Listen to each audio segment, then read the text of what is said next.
Off the Cuff Gaming, but it's also going to be Matt's Off the Cuff Royals talk this year. So, as you guys know, that some of you that watch my channel, or at least have found it in the past, I've made a handful of Royals videos. I want to try to get a little more intentional about that this year. It seems like a lot of times when I make these Royals videos, it's talking. I make a lot of videos in the off season, spring training, start of the year, and then I lose steam because since the Royals won the World Series and a couple years after that they were competitive, but once they kind of tore the team down, they've been really uncompetitive since then. But there's been a lot of things that have happened this offseason, and I'm going to go back and make some videos talking about some of the other moves, talking about the hiring or the promotion of J.J. Piccolo to the general president, general manager, the firing of Dayton Moore, and then the hiring of Matt Quatrero, and whoever it is that we got as a pitching coach. To be honest with you, I've totally forgot his name. And I thought, a good way to do this is just get my thoughts out in the mornings while I'm heading to work. I used to do this a lot of time in my previous job when I went to the office every day. Now that I'm back in the office every day, now this will give me an opportunity to just kind of get my thoughts out. So shaky cam a little bit here, but adds to the whatever.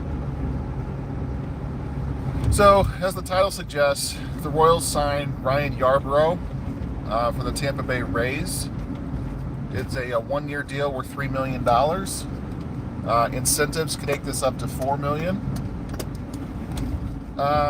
There's an old adage in baseball that there's no such thing as a bad one-year contract.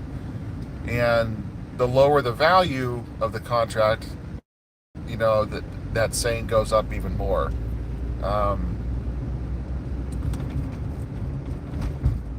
So I would agree there's no such thing as a bad one-year contract. This is not a bad contract, but is this the player that the Royals need to sign? So today is December 14th, 2022.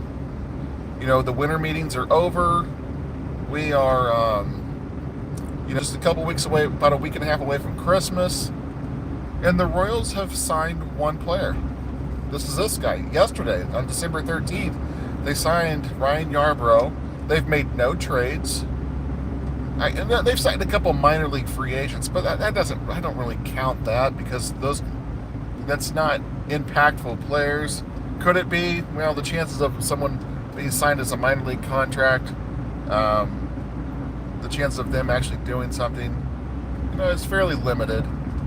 They signed Ryan Yarbrough to be a guy to compete for the spot in their bullpen, or for a spot in their starting rotation. So Yarbrough has pitched the last 5 years. His rookie year was 2018 with the Tampa Bay Rays. He actually finished fifth in the Rookie of the Year balloting that year, appearing in 38 games. He only started 6, and he had an ERA just under 4. It was like 3.91, I believe, off the top of my head. I'm going off memory here from what I looked at this morning. So, and he finished fifth in the Rookie of the Year balloting that year. So it must have been a pretty, as primarily a swing man out of the Rays bullpen.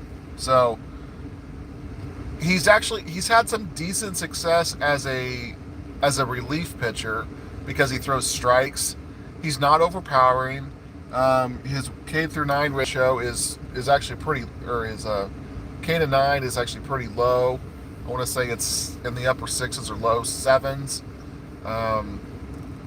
The positive thing is he is a strike thrower and he doesn't walk too many batters. But his walk numbers it spiked to about 2.5 last year per 9. So that's obviously a concern because that's one of the biggest problems the Royals have had the last couple of years is just not being able to keep guys off base. The Royals are just awful at issuing free passes. Last year I think they were one of the worst in baseball. Again, I'm not looking at the numbers in front of me. So this guy will definitely help in that. Now, the other side of it though is that Yarbrough has historically been a very poor starter. He's not been good. when he starts games. He's been a little bit better though when he's coming out of the bullpen. But he doesn't have overpowering stuff, which is what you want from a bullpen pitcher. So he's a left-hander. He's a soft tossing lefty. His fastball sits at 86, and that's a pretty liberal 86 there. I mean, he's in the low 80s where he sits usually. He's usually coming in with a curveball and cutter.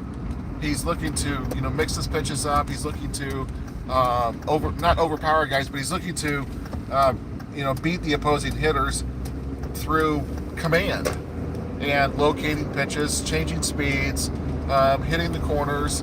He's a nibbler. And look, I'm not a fan of these type of pitchers. Mainly because these type of pitchers don't play well in Major League Baseball these days. And his numbers the last 2 years, he with an ERA over 5, a FIP of 1.5, a WHIP of 1.5, and a FIP of around 4.7. His FIP is not much lower than his ERA the past 2 years, which that's an incredibly big problem. So you can't just chalk it up to just bad luck or to good luck. I mean, he is what the back of his baseball card says, which is he's a swing man who has a spot on a major league roster. And I'm not going to cheer for the guy to not do well. I mean, I never root for my predictions if the predictions are negative when it comes to the Royals. I always want the Royals to win. I always want them to succeed because when the organization's better, the city is better. And I'm in Kansas City and through. I've lived here my whole life, and I want the Royals to succeed. When they succeed, it's awesome. I mean, Kansas City is a big football town, obviously with Patrick Mahomes and the Chiefs, but this city is so entrenched in baseball history. Even going back before the Kansas City A's were here, which was our first Major League Baseball team. Well, you could say the Kansas City Cowboys were technically considered a Major League team, even though they were part of the Federal League back in 1914 and 1915. Anyway, that's a whole other discussion.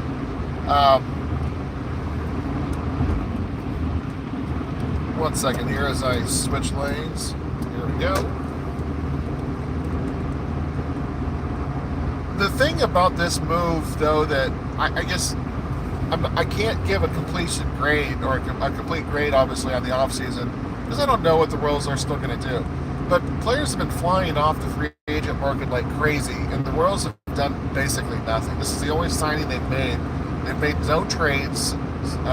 They've signed no impact players. And there's pitchers that are being signed out there in the 11 to $13 million range per year that are being signed by other teams are still that the Royals are not taking flyers. Now when I say they're not taking flyers on him, just because I didn't sign him doesn't mean that they're not trying. But the fact that the Royals are being tied to nothing, like none of the baseball insiders from MLB Trade Rumors to that you're hearing on that side, or the guys on that follow the baseball really closely, the guys like John Heyman and Jeff Passan, Buster Olney, they're not saying anything about the Royals. That nothing is being said. They're not linked to any player. Now they're not going to be linked to guys like Aaron Judge and Carlos Correa. I get it. Yeah, the Royals aren't signing those players this year. Probably they're never going to sign a player like that. Probably ever again. Guys like that are going to have to come through their farm system. But it's, we were on a podcast the other night with, listened to Soren Petro and Randy Gisarelli every Sunday night. And this past week it was on Monday night on their Kaufman Corner podcast. Check it out on Soren Petro's YouTube page. I'll link it in the description below when I post this video. But one of the things that they talk about is that the Royals are they're doing nothing. I mean, let's do something. So they finally signed this guy Ryan Yarbrough. Okay, He's the guy that you signed to complete your pitching staff for a team that's ready to compete or a team that's already competing. He's not the big name. He's not the guy that you sign to start everything out. Like, hey, we're going to build around this guy. And I don't think J.J. Piccolo is, signed Ryan Yarbrough with the anticipation that this guy is going to lead the rotation, because he's not that guy. That's not him. He's not even. I heard some scuttlebutt on Twitter last night, and then on various comment pages on various YouTube videos I was watching about it, and different blogs of the Royals. Several people making the comparisons to Jason Vargas. Look, Jason Vargas was a competent major league starting pitcher. Just because he also did 90 miles an hour on his fastball, he sat in the mid to upper 80s as well. Vargas was much more accomplished, and Vargas actually knew how to strike batters out. So, and Vargas has one of the best changeups I've ever seen of any player in the past 15 years that's played for the Royals. His changeup was dynamite, a tremendous pitch.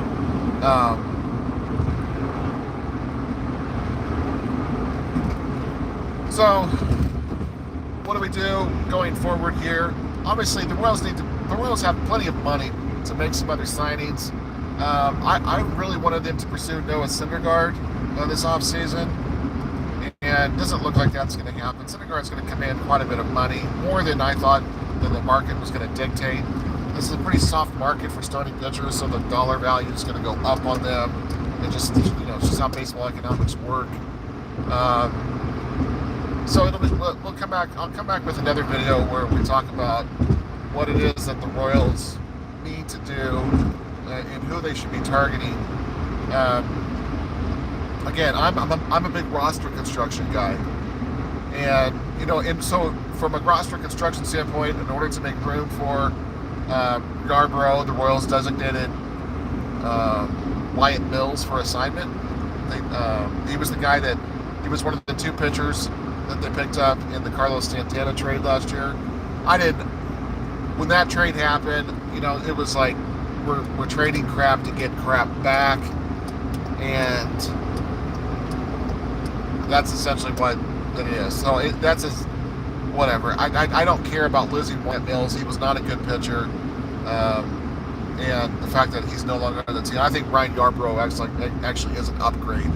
So the Royals got better in that regard, but that's not saying a whole lot because, like I said, Yarbrough's not going to move the needle here, and it's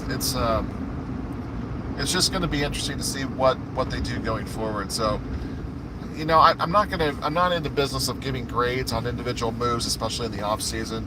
Once the season starts, I think that would be interesting to go through all the moves and all the transactions the Royals made and grade them. I'll give a preseason ranking, and then maybe we'll do a mid-season ranking on the moves, and then give a final grade on the moves. Because I would like, because sometimes moves look really bad up front, and they end up working out really, really well. There was going back to the Jason Vargas thing, when the Royals signed him, after in between the 2013 and 2014 season, I was on board with that move. And there was a lot of Royals fans who were not. They didn't like the signing of Vargas. And mainly because the Royals, if you remember back in 2013, when that was the first winning season they had since 2003, the Royals signed Ervin Santana in 2013 to a one-year deal. He pitched really well for the Royals, but he didn't re-sign with them, and so the Royals essentially replaced Santana with Vargas. And a lot of Royals fans didn't like that because they thought Santana, I can't remember if Santana won a Cy Young or not, but he's definitely had a better track record overall, or longer term than Vargas did. But still, Vargas was a competent major league pitcher, but I still loved that signing.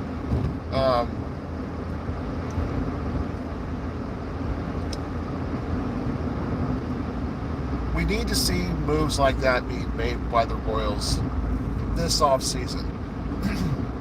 The Royals lost 97 games last year.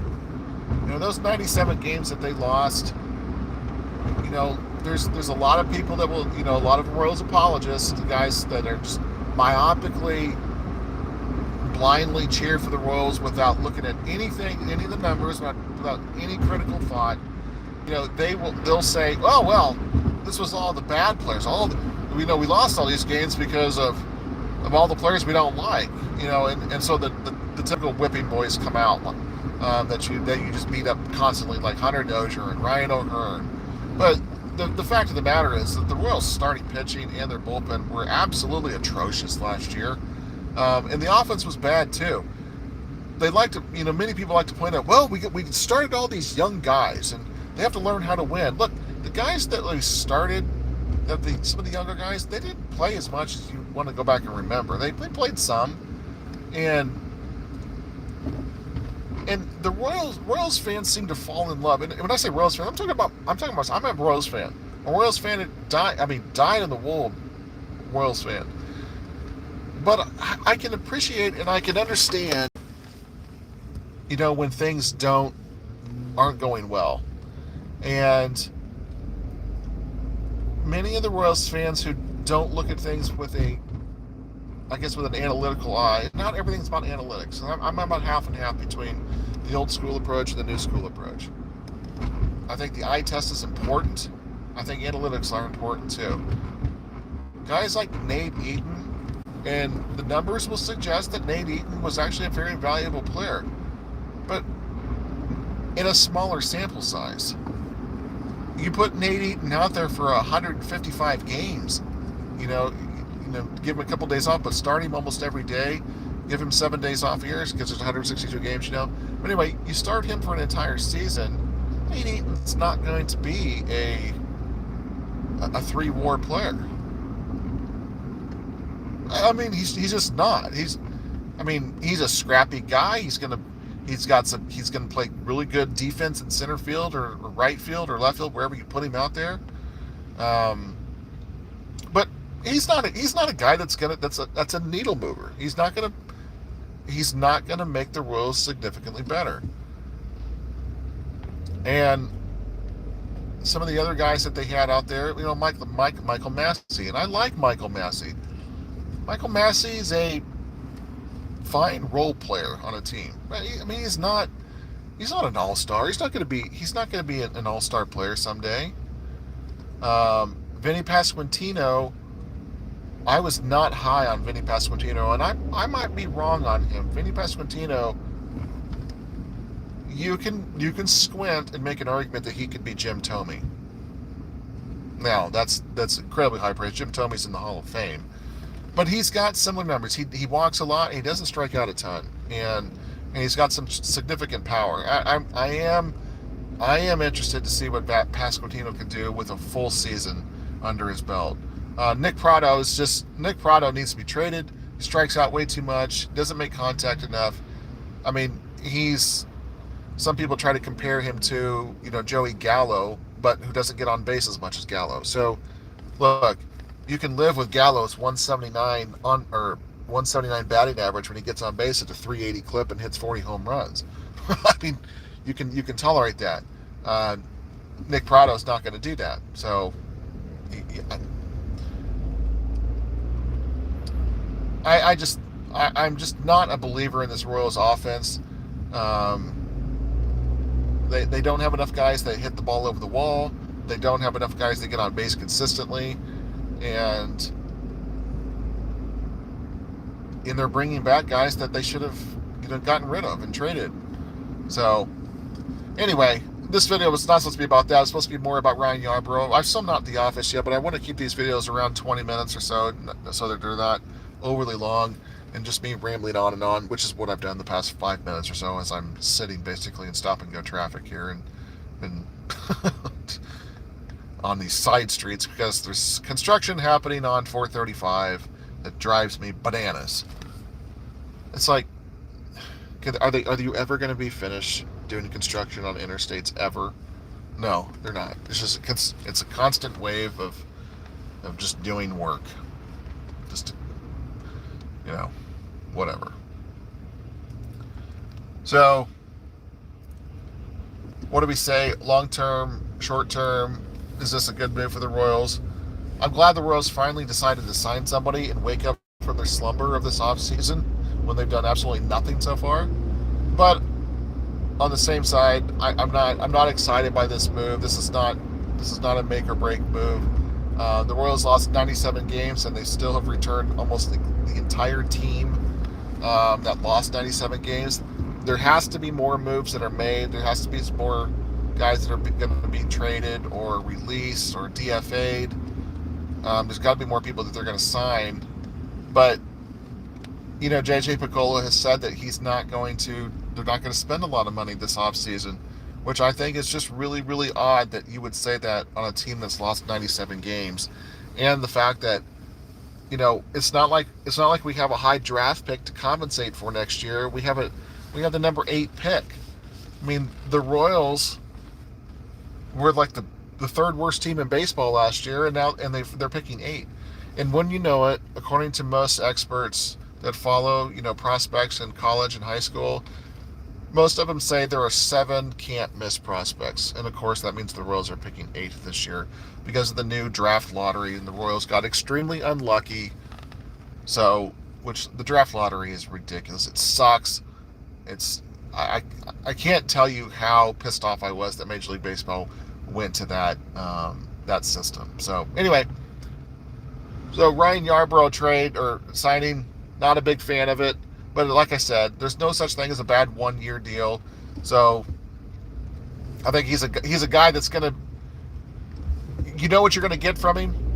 And on the high side, he's going to be a swing man who's going to provide some valuable innings, being a true long reliever